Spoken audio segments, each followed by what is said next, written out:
আসসালামু আলাইকুম সবাইকে। ভালোবাসার নীল ঠিকানা গল্পের 16 নম্বর পার্ট। তো বেশি কথা না বলে চলুন গল্প শুরু করা যাক। মায়ান বলল, শোন, তোর বউকে বলিস বেশি করে বাদাম দিয়ে পায়েস রান্না করতে।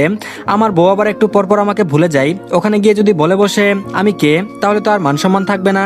মফিজ বলল, ঠিক আছে ভাই। মায়ান ফোন পকেটে ভরে আদেশ দেয়, তৈরি হয়ে নাও। প্রিয়তা বলল, বাইরের লোকের সামনে আমার বেজ্জতি না করলে আপনার চলছিল না তাই না?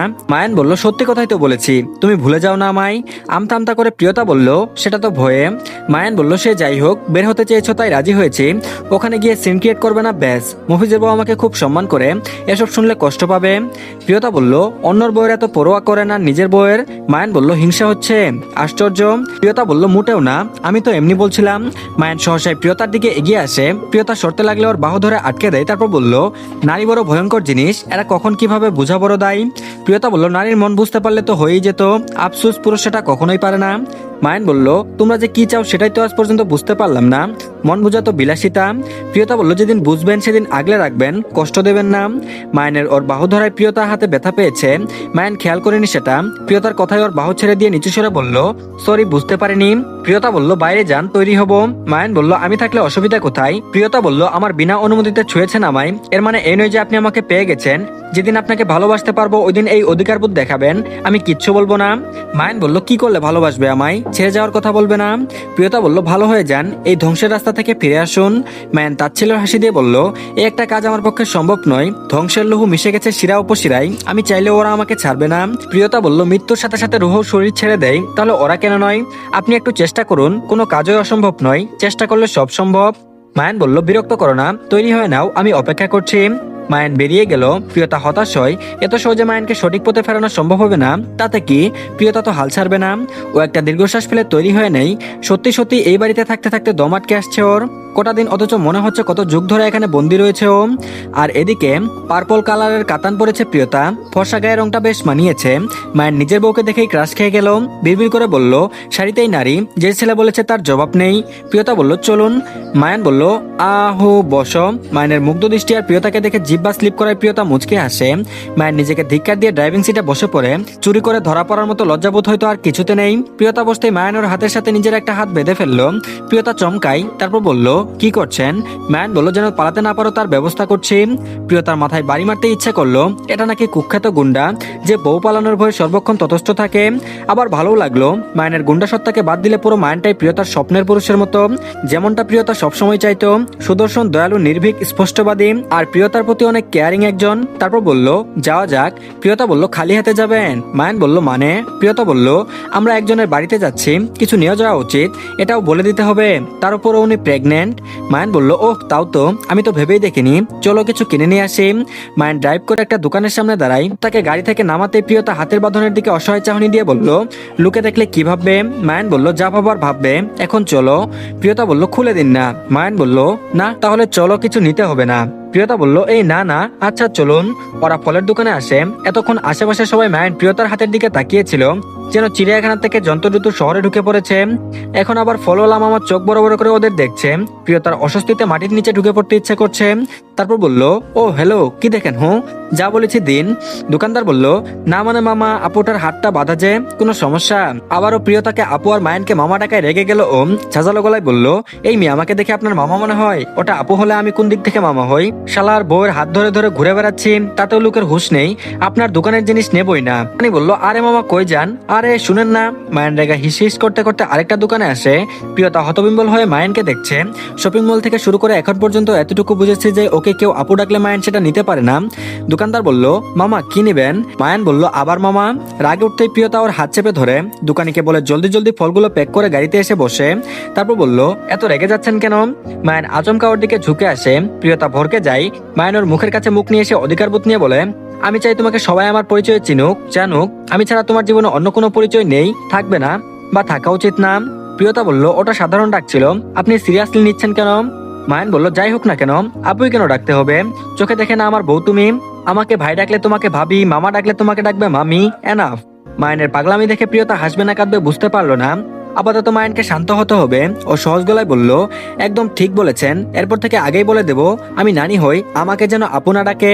মায়ান বলল, নানি? প্রিয়তা বলল, আপনার ধারণা আপু ডাকলে আমি ফটে যাব, তাই তো এত রাগ? নানি ডাকলে তো সম্ভাবনা নেই, তাই না? মায়ান বলল, মোটেও এমন কিছু না। প্রিয়তা বলল, তাহলে কি? মায়ান সিটে হেলান দিয়ে বলল, আমার নিজের কেউ নেই যাকে আমার পরিচয় বড় করব। এখন যখন তুমি আছো তখন আমি চাই তোমার প্রতিটি চলার পথে আমার নাম তোমার সঙ্গে থাকুক, হয়তো সুনামে নয়তো বদনামে। প্রিয়তা বলল, আমি কেন? আমি তো আপনার নিজের কেউ নই। মায়ান বলল, আমার তুমি ছাড়া আর কেউ নেই।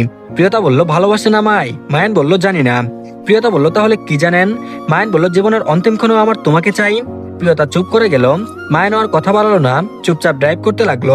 বাধা রইল শুধু প্রিয়তার কোমল হাতের ভাঁজে মায়ানের শক্ত পুরুষালী হাত। মায়ানের গাড়ি এসে থামলো ছোটখাটো একটা বাড়ির সামনে, তারপর বলল, এসে গেছি। প্রিয়তার চোখ লেগে এসেছিল। মায়ানের ডাকে নড়ে চড়ে বসে বলল, কিছু বললেন? মায়ান বলল, পৌঁছে গেছি, নামতে হবে এখন। প্রিয়তা বলল, ওহ চলুন। প্রিয়তা গাড়ি থেকে নামতেই পেছন থেকে টান অনুভব করলো। ঘুরে তাকাতেই দেখে গাড়ির দরজার সাথে ওর শাড়ির আঁচল জড়িয়ে গেছে। মায়ান দৌড়ে এসে শাড়ির আঁচল ছাড়িয়ে দেয়, তারপর বলল, দেখে নামবে তো, এখনই পড়ে যেতে যদি। প্রিয়তা বলল, ধন্যবাদ। মায়ান প্রিয়তার শাড়ির আঁচল ধরে রেখে বলল, এখন চলো। প্রিয়তা বলল, আঁচল ছাড়ুন। মায়ান বলল, ছেড়ে দিয়ে আর পড়ে যাও তুমি, আমি ধরেছি। প্রিয়তা বলল, কেউ দেখলে বলবে। প্রিয়তা কথাটুকু শেষ করতে না করতে দিয়ে মায়ান শাড়ির আঁচলে হাত পেঁচিয়ে বলল, মায়ান রেজার বউয়ের আঁচল ধরা, তাই তো? আমার আপত্তি নেই। প্রিয়তা আইটাই করতে লাগলো, মায়ান এমন কেন? একটা গুন্ডার স্বভাব চরিত্র কি এমন অমায়িক হতে পারে? হঠাৎ মফিজ বলল, আরে ভাই ভাবি যে, আসেন আসেন। মায়ান হাতের ফলগুলো মফিজের হাতে দিয়ে প্রিয়তার পেছন পেছন ঘরে ঢুকে 25 বছর বয়সী রমণী এসে প্রিয়তাকে জুস পরিবেশন করলো। তারপর বলল, কেমন আছো তানিমা? মা বলল, আলহামদুলিল্লাহ ভাইয়া, ভালো আছি। ভাবির নাম কি? মায়ান বলল, মিসেস মায়ান রেজা। ঠিক আছে না? বলেই হাসলো মায়ান। তানিমাও হেসে বলল, অনেক সুন্দর, কিন্তু আমি তো বড় ভাইয়ের নাম দিয়ে তার বউকে ডাকতে পারি না, তাই না? তারপর বলল, প্রিয়তা, কিন্তু আমি প্রিয় পাখি বলে ডাকি। তানিমা বলল, মাশাআল্লাহ, ভাবির মতো ভাবির নামটাও ভীষণ সুন্দর। মায়ান বলল, পছন্দটা কার সেটাও তো দেখতে হবে, তাই না? তানিমা বলল, তা ঠিক। প্রিয়তা তানিমা মায়ানের কথোপকথন শুনছিল। মায়ানের কিছু কথাই লজ্জাও পাচ্ছিল। মায়ান কত সুন্দর করে তানিমার সাথে কথা বলছে, ভালো লাগলো প্রিয়তার। তারপর বলল, ভাবি কেমন আছেন? প্রিয়তা বলল, আলহামদুলিল্লাহ ভালো আছি। তানিমা বলল, আমি তানিমা, উনার বউ। মফিজের দিকে তাকিয়ে বলল তানিমা। প্রিয়তার ভালো লাগলো ভীষণ। ওর মাও কখনো ওর বাবার নাম মুখে নিত না। মফিজ বলল, আরে খালি কথাই কইবা নাকি? ভাবিরে খাইতে দিবা না? সময় দেখছো? তানিমা বলল, এত ব্যস্ত হতে হবে না। কে শুনে কার কথা? তানিমা অতিথিদের আপ্যায়নে ব্যস্ত হয়ে পড়লো। ও একা একা কাজ করছে দেখে প্রিয়তা উঠে গেল। তারপর বলল, সাহায্য করি? তানিমা বলল, না না, আপনি বসেন, আমি নিয়ে যাচ্ছি। প্রিয়তা বলল, এই অবস্থায় তো তাড়াহুড়ো করে কাজ করা উচিত না, আপনার রেস্টের প্রয়োজন। তানিমা বলল, রেস্টেই তো থাকি, যখন থেকে শুনেছেন আমি মা হতে চলেছি, আমাকে কোনো কাজ করতে দিলে তো? প্রিয়তা বলল, মফিজ ভাই আসলে অনেক ভালো মানুষ। তানিমা বলল, মায়ান ভাইয়া আরো ভালো মানুষ। প্রিয়তা মুচকি হাসলো শুধু। দুজনে মিলে সব খাবার টেবিলে নিয়ে যাই। তারপর বলল, সবাই একসাথে বসুন। মফিজ বলল, না না ভাবি, আপনারা খাইয়া লন, আমরা পরে খামনে। মায়ান বলল, এত কথা বলিস কেন, খেতে বস। মায়ানের কথায় মফিজ টু শব্দ না করে চুপচাপ খেতে বসলো। তানিমা খাবার পরিবেশন করে ওদের সাথেই বসে। এতটুকু সময়ের মধ্যে তানিমা এলাহি আয়োজন করেছে, রোস্ট, পোলাও, ডিমের কোরমা, পায়েস, মাছের ভুনা, ঘন করে মুগ ডাল। মায়ান বাটি ভরে পায়েস তুলে প্রিয়তার দিকে এগিয়ে দেয়। প্রিয়তা কটমট চোখে তাকায়, এই লোকটা ওকে আবারও বাদাম দিয়ে খোঁচা দিচ্ছে, উফ অসহ্য। তানিমা বলল, ভাইয়া আজকে কিন্তু যেতে দেবো না। মায়ান বলল, আমি তো থাকতে পারবো না তানিমা, ফিরতে হবে আমাকে। তানিমা বলল, ছোট বোনের বাড়িতে এসে চলে যাবেন? মন ছোট করে বলল তানিমা। মায়ান বলল, মন খারাপ করছো কেন, পরে আবার আসবো তো। তানিমা বলল, পাশের গ্রামে মেলা হচ্ছে, ইচ্ছে ছিল ভাবির সাথে মেলায় যাব, উনি তো আমাকে একা যেতেই দেবেন না। মেলা কথাটা শুনে প্রিয়তার চোখ চকচক করে ওঠে। ওর চোখে মুখে খুশির ঝলক দেখে মায়ান জিজ্ঞেস করলো, মেলায় যেতে চাও? প্রিয়তা হ্যাঁ না কিছুই বলল না, চুপ করে রইল।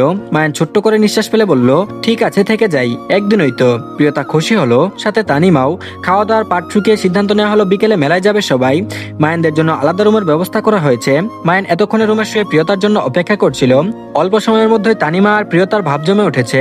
দুজনে এখন গল্প করছে। তানিমার সাথে প্রিয়তাকে হাসি খুশি দেখে মায়ান আর না করতে পারেনি, কিন্তু রুমে শুয়ে শুয়ে এখন ওর বিরক্ত লাগছে। প্রিয়তা কেমন বউ, একবারের জন্য বরের খোঁজ নিতে এলো না। দরজায় শব্দ হলো। মায়ের মাথাটা অল্প উঠিয়ে দেখে প্রিয়তা পা টিপে টিপে রুমে ঢুকছে। তারপর বলল, এখন আসার সময় হলো? আচমকা মায়ানের গম্ভীর গলার স্বর শুনে প্রিয়তা পা চলা থেমে গেল। মায়ান হাত বাড়িয়ে ওকে ডাকে। প্রিয়তা নিঃশব্দে এগিয়ে যেতে যেতে ওর হাত ধরে টেনে বুকের উপর ফেলে দেয়। প্রিয়তা হকচকিয়ে যায়। মায়ান ওকে ঘুরিয়ে উল্টে নিচে ফেলে দিয়ে ওর উপর ঝুঁকে যায়। প্রিয়তার বুক কাঁপছে, দৃষ্টি এলোমেলো। মায়ান ওর চোখে মুখে পড়ে থাকা চুলগুলো সযত্নে সরিয়ে দিয়ে কানের পাশে গুজে দেয়। ওর ভয়ের তো মুখটা দৃশ্যমান হতেই মায়ের নরম গলায় জিজ্ঞেস করলো, ভয় পাচ্ছ কেন? আমি কি বাঘ? খেয়ে ফেলবো তোমায়? প্রিয়তা বলল, তেমন কিছু না, আকস্মিক হয়ে একটু ভয় পেয়ে গেছি। মায়ান প্রিয়তার কপালে চুমু খেতে প্রিয়তার চোখ বন্ধ করে ফেললো।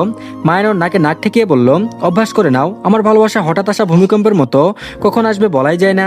প্রিয়তার চোখ খুলে অবাক গলায় বলল, বলতে চাইছেন আপনার ভালোবাসা ক্ষণস্থায়ী, ভূমিকম্পের মতো? হকচকিয়ে গেল মায়ান, মেয়েটা বড্ড বেশি বুঝে।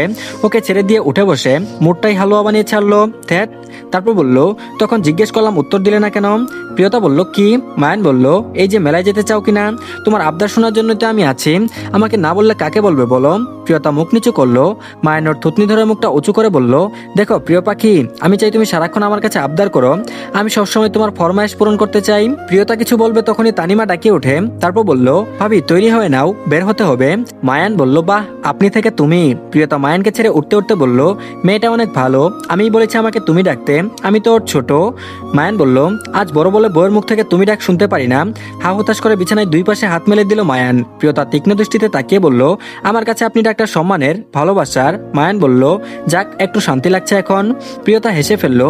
মফিজ আর তানিমা এসেছে। তানিমা দুটো প্যাকেট এগিয়ে দিল, তারপর বলল, ভাবি এটা পরে নাও। প্রিয়তা বলল, এগুলো কেন আবার? তানিমা বলল, নতুন বউ বাড়িতে এসেছে, খালি হাতে যেতে দেই কি করে? ভাইয়া না কইরেন না, তৈরি হয়ে বাইরে আসেন। প্রিয়তা প্যাকেট খুলে দেখে খয়েরি রঙের হালকা কাজ করা শাড়ি, বেশ সুন্দর আর নরম কাপড়। মায়ানের জন্য রয়েছে পাঞ্জাবি পায়জামা, দুজনের কাপড়ের রং এক। প্রিয়তার ভালো লাগলো। তারপর বলল, আমি এগুলো পরি না, আমার জিন্স শার্টই ঠিক আছে। প্রিয়তা বলল, ওরা এত শখ করে দিয়েছে, আর দেখুন অনেক সুন্দর, আবার ম্যাচিং ম্যাচিং, পড়ুন না প্লিজ। প্রিয়তার কথার ভাঁজে বাচ্চামো লুকানো ছিল, সাথে কিছুটা আবদারের সুর মেশানো। মায়ান রাজি হয়ে গেল। দুজনে তৈরি হয়ে বাইরে আসে। তানিমা দেখেই নজর কাটাতে চলে আসলো। তারপর বলল, মাশাআল্লাহ, অনেক সুন্দর লাগছে আপনাদের। মফিজ বলল, হ ভাই, একেবারে নতুন জামাই বউর মতন লাগতেছে। মায়ান নিজেও খেয়াল করেছে প্রিয়তাকে খয়েরি রংটা দারুণ মানিয়েছে। আজকে হঠাৎ করে মায়ানের মনে হলো খয়েরি রংটা ওর কেমন প্রিয় হয়ে উঠেছে। তারপর বলল, চলেন জায়গা, পরে আবার ফিরতে দেরি হয়ে যাব। মায়ান বলল, গাড়ি নিয়ে যাই। মফিজ বলল, না না ভাই, গাড়িতে মেলায় ঢুকবে না, আমরা বরং রিক্সা নেই। বলতে বলতে মফিজ দূরে রিক্সা ডেকে আনে। প্রিয়তা তানিমার জন্য বিচলিত হয়ে বলল, রাস্তা ভালো তো, তনিমার অসুবিধা হবে না? মফিজ বলল, আপনি চিন্তা করবেন না ভাবি, আমি আছি তো। এরপর পরে সবাই যে যার মতো রিক্সায় বসে ওঠে। মায়ান প্রিয়তার আঁচল সামনে রিক্সায় তুলে দিয়ে ওর পাশে বসে পড়লো। পিঠের পেছন দিয়ে হাত নিয়ে এসে প্রিয়তার পাশে রাখতেই প্রিয়তা চমকে ওঠে ওর মুখের দিকে তাকায়। তারপর বলল, কি দেখো? প্রিয়তা বলল, আপনার হাত। মায়ান বলল, যদি পড়ে যাও তখন? প্রিয়তা প্রতিবাদ করলো না। এই কেয়ারটুকু ভীষণ ভালো লাগলো ওর। অথচ 3 দিন আগেও মায়ানের উপর কত রাগ অভিযোগ ছিল, এখন কেমন সব মায়া আর ভালোবাসায় রূপ নিচ্ছে। মায়ান যেন ক্ষণে ক্ষণে নিজের রূপ বদল করছে।